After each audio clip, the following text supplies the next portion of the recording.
Education with Shantanu চ্যানেলে তোমাদের সকলকে স্বাগত জানাই। তোমরা ইতিমধ্যে অবগত হয়েছে যুবসাথী প্রকল্প নিয়ে, এবং গভর্নমেন্টের ওয়েবসাইটে কিন্তু যুবসাথী প্রকল্পের জন্য কিন্তু ফর্ম দিয়ে দেওয়া হয়েছে, এবং সেখান থেকে কিন্তু তোমরা অনলাইনে আবেদন করতে পারবে। ফর্মটি তোমরা ডাউনলোড করে কোথায় কি লিখবে সেটা কিন্তু আজকের ভিডিওতে বলে দেবো। তো ভিডিওটি কিন্তু সম্পূর্ণ দেখে নেবে, একটুও কিন্তু মিস করবে না। এবং পোর্টালের লিঙ্ক কিন্তু আমি নিচে ডিসক্রিপশনে দিয়ে দেবো। তো প্রথমে বলে রাখি, ইংরেজি বড় হাতের অক্ষরে কিন্তু পুরোটা পূরণ করতে হবে আমাদের, এবং প্রযোজ্য ক্ষেত্রে কিন্তু টিক চিহ্ন দিতে হবে। ফার্স্টে বলেছে colour passport size photo paste here a sign in upper white portion. দেখো সামনে ডান দিকে যে বক্সটা আছে সেখানে কিন্তু তোমাদের ছবি লাগাতে হবে, এবং সেই ছবির উপর থেকে কিন্তু তোমাদের সই করতে হবে।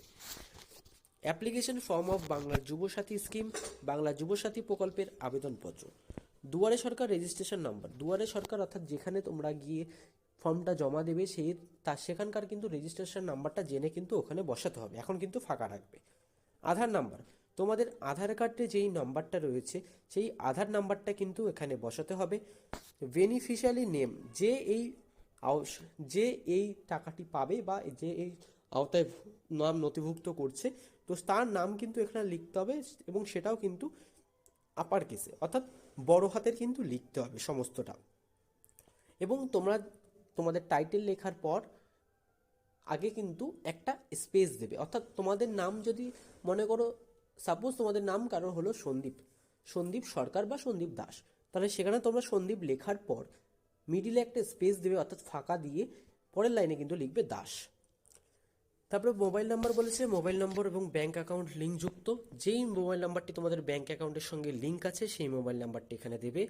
ইমেল আইডি, তোমাদের অবশ্যই সবার এখন ইমেল আইডি আছে, যদি ইমেল আইডি না থাকে তাহলে দেবে না, থাকলে কিন্তু অবশ্যই ইমেল আইডিটা সঠিকভাবে বসাবে।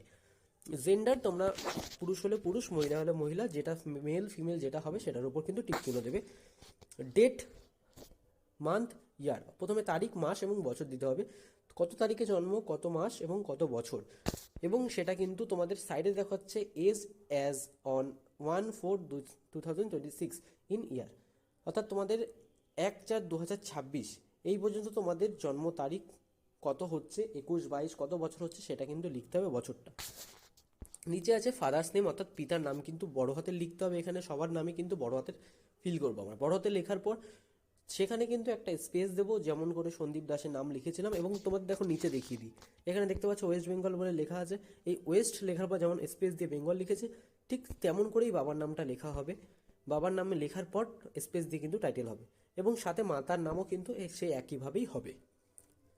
সাপোজ নেম, যদি কেউ বিবাহিত হয়ে থাকো তাহলে স্বামী বা স্ত্রীর নাম কিন্তু এখানে দিতে পারো চাইলে, তবে যেটা দেখালাম সেই একইভাবেই কিন্তু দিতে হবে।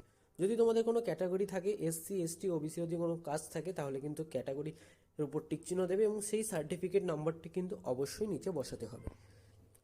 ম্যারিটাল স্ট্যাটাস, অর্থাৎ বৈবাহিক অবস্থা, যদি বিবাহিত হয়ে থাকো কেউ তাহলে বিবাহিত দেবে, অবিবাহিত থাকলে অবিবাহিত, এবং বিচ্ছিন্ন থাকলে বিচ্ছিন্ন, যেটা থাকবে সেটাই কিন্তু অবশ্যই দেবে।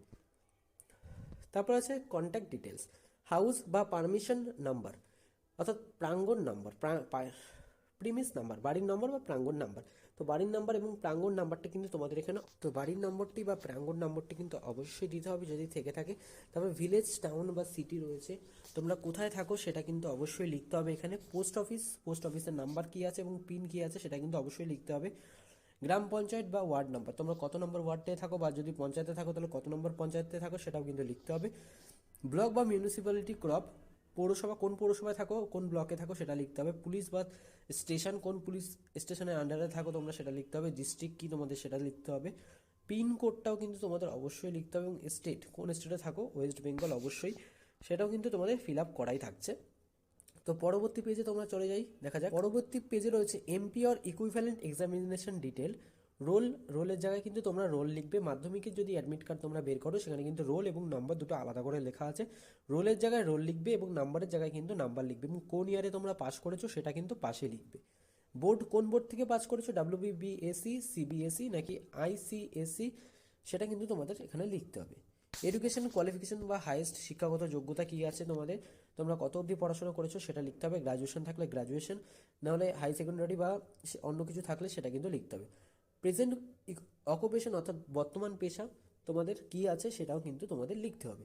ব্যাঙ্ক অ্যাকাউন্ট ডিটেলস, তোমাদের ব্যাঙ্ক অ্যাকাউন্টের নাম, এটাও কিন্তু ক্যাপিটাল লেটারে হবে, অবশ্যই ক্যাপিটাল লেটারে লিখবে।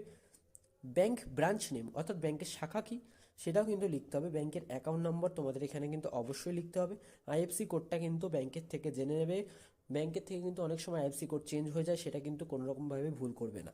এবং লেখা আছে অন্য কোনো সরকারি সাহায্য তোমরা পাও কি না, সরকার প্রাপ্ত, সেটা কিন্তু তোমরা লিখবে না অবশ্যই। যদি না পেয়ে থাকো তাহলে কিন্তু নাই লিখতে হবে।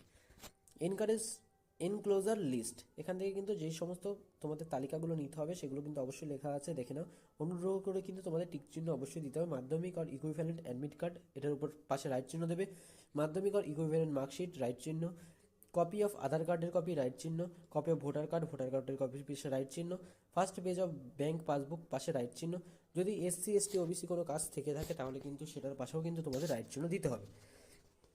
সেলফ ডিক্লারেশন সহ ঘোষণা, I hereby declare that, আমি এত দ্বারা ঘোষণা করছি যে I am permanent resident of West Bengal, আমি পশ্চিমবঙ্গের স্থায়ী বাসিন্দা। আমি অদ্যবধি একজন বেকার এবং আমি পশ্চিমবঙ্গ সরকারের কোনো সামাজিক নিরাপত্তা বা প্রকল্প, কোনো ভাতার আওতায় সাহায্য পাচ্ছি না রাজ্য সরকার প্রদত্ত শিক্ষাগত সুবিধা বা বৃত্তি ছাড়া। যদি এই সময়ের মধ্যে আমি কোনো কর্মসংস্থান পাই তবে আমি অবিলম্বে কর্তৃপক্ষকে জানাবো। আমার দ্বারা জমাকৃত সমস্ত তথ্য এবং নথিপত্র আমার জ্ঞান ও বিশ্বাস অনুযায়ী সত্য। যদি কোনো তথ্য বা নথি মিথ্যা প্রমাণিত হয় তবে আমার বিরুদ্ধে আইনগত ব্যবস্থা নেওয়া হবে এবং সুবিধাটি প্রত্যাহার করা হবে। তো এরপরে কিন্তু সিগনেচার অফ অ্যাপ্লিকেন্ট, তুমি যেই অ্যাপ্লিকেন্ট তার কিন্তু সই করতে হবে।